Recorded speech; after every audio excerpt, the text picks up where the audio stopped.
Chapter 8 Vikram की tension और शालिनी का पास्ट। विक्रम क्या ही जवाब देता। उसे खुद नहीं पता था कि शालिनी ने उससे इस तरह से क्यों बात की। फिर विक्रम ने कहा, मुझे नहीं पता। ये कह के घर से निकल गया। घर पे किसी को भी नहीं पता था कि विक्रम कहाँ गया है और क्यों गया है। शालिनी के घर के सामने कार आके रुकी। कार में से एक आदमी बाहर निकला और कार में सहारा लेकर खड़ा हो गया और अपने पॉकेट से एक सिगरेट निकाल के जला के सिगरेट का कश लेने लगा।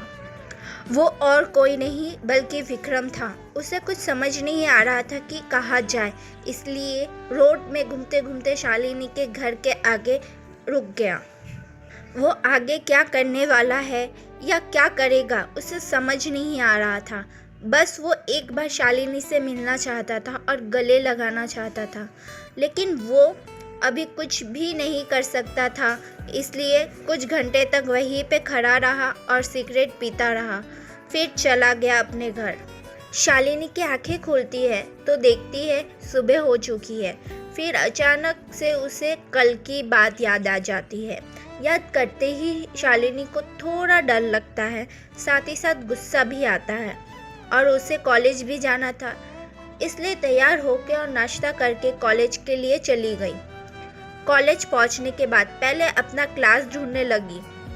ढूंढ ही रही थी कि वो किसी से टकरा कर गिर गई। शालिनी अपना बैग उठाते हुए बोली और साथ में वो लड़का भी बोला जिससे शालिनी टकरा गई थी, सॉरी मैं देख के नहीं चल रही थी, सॉरी मैं देख के नहीं चल रहा था। भाभी, विवान ने अचानक कहा शालिनी को देखकर। शालिनी को गुस्सा आ जाता है ये सुनकर कि किसी ने उसे भाभी बुलाया, तो शालिनी गुस्से में बोलती है, ओए किसे भाभी बुला रहा है? लगता है कि तुझे सुबह सुबह मार खाना है। विवान बेचारा थोड़ा डर गया और कहा, सॉरी गलती से बोल दिया आपको।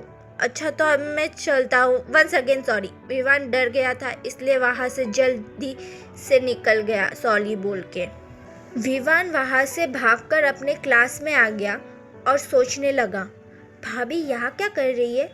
भाभी यहाँ है तो क्या मुझे भैया को कॉल करके बताना चाहिए या घर पे जब वो आए तब बताऊँ? विवान को कुछ समझ नहीं आ रहा था, इसलिए वो बेंच पे जाके बैठ गया। फिर बोला, छोड़ो घर जाके ही बताऊंगा। थोड़ी देर बाद शालिनी भी वहाँ आई। शालिनी ने देखा कि वो लड़का भी वहीं पे था, इसलिए शालिनी कोई दूसरे बेंच में जाके बैठ गई। फिर विवान क्या सोचा पता नहीं, वहाँ से उठकर शालिनी के पास जाके बैठ गया। विवान और शालिनी का कोर्स तो अलग था, पर एक कॉमन सब्जेक्ट था, इंग्लिश। एक सब्जेक्ट सेम होने के वजह से दो अलग कोर्स के क्लास एक क्लास में बैठे थे। शालिनी को गुस्सा आ रहा था। शालिनी वहाँ से जाने वाली थी कि विवान बोला, हाय। शालिनी बाय बोलकर विंडो साइड बेंच पे जाके बैठ गई। शालिनी को पसंद नहीं था कि करण के अलावा कोई भी लड़का उसके पास आके बैठे या बात करे। विवान भी वहाँ से उठकर फिर से शालिनी के पास जाके बैठ गया। अब शालिनी को गुस्सा आने लगा। गुस्से में शालिनी विवान को बोली, क्या है, क्यों मेरे पीछे पड़े हो? मैं तुम्हें वार्न कर रही हूँ, मुझसे दूर रहो वरना अच्छा नहीं होगा। बोलने के बाद वहाँ से शालिनी चली गई। वहीं पे विक्रम अपने ऑफिस में था और कल रात से ही टेंशन में था कि शालिनी को उस पर भरोसा कैसे दिलाए।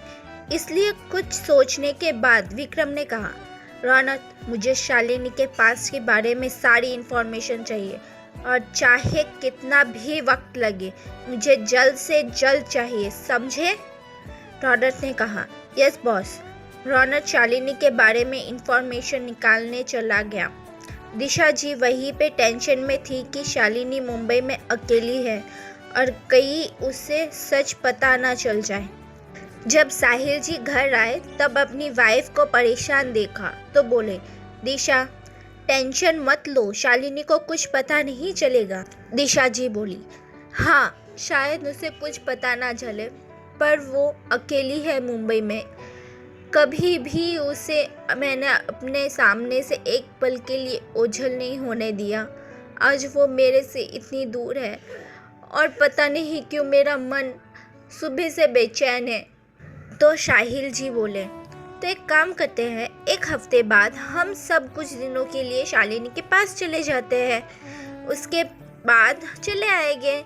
क्या बोलती हो? दिशा जी बोली शांत होते हुए। हाँ, ये सही रहेगा, कुछ दिनों के लिए शालिनी के पास चले जाते हैं। वहीं पे रौनक को कोई भी इंफॉर्मेशन शालिनी की मिल नहीं रही थी। अब वो क्या करता, इसलिए वो विक्रम के पास गया और कहा, सर, शालिनी मैम के बारे में और कोई भी इंफॉर्मेशन नहीं मिल रही है, अब क्या करें? विक्रम ने कहा, ठीक है, जाओ यहाँ से अभी। फिर विक्रम सोचने लगा कि शालिनी ने क्या कहा था। ना चाहकर भी बार बार उसे सारी बातें याद आ रही थी। 5 दिनों के बाद विक्रम शालिनी के बिहेवियर के वजह से मिलने की हिम्मत नहीं कर पा रहा था। उसे डर था कि शालिनी कहीं उससे और ज़्यादा नाराज़ और गुस्सा ना हो जाए।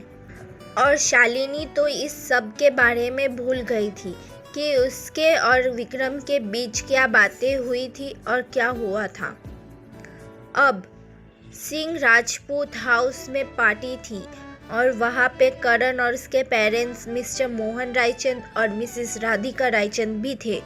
लेकिन पूरा सिंह राजपूत परिवार यानी कि मिस्टर विजय सिंह राजपूत और मिसेस मीरा सिंह राजपूत और मिस्टर विजय सिंह राजपूत और मिसेस पल्लवी सिंह राजपूत और विक्रम और उसके भाई किसी का वेट कर रहे थे। सब लोग पार्टी में देख पा रहे थे कि पूरा सिंह राजपूत परिवार किसी का इंतज़ार कर रहे थे, पर वो कौन था ये किसी को भी पता नहीं था। इसलिए सारे लोग बातें करने लगे कि शायद कोई इम्पोर्टेंट पर्सन आने वाला है।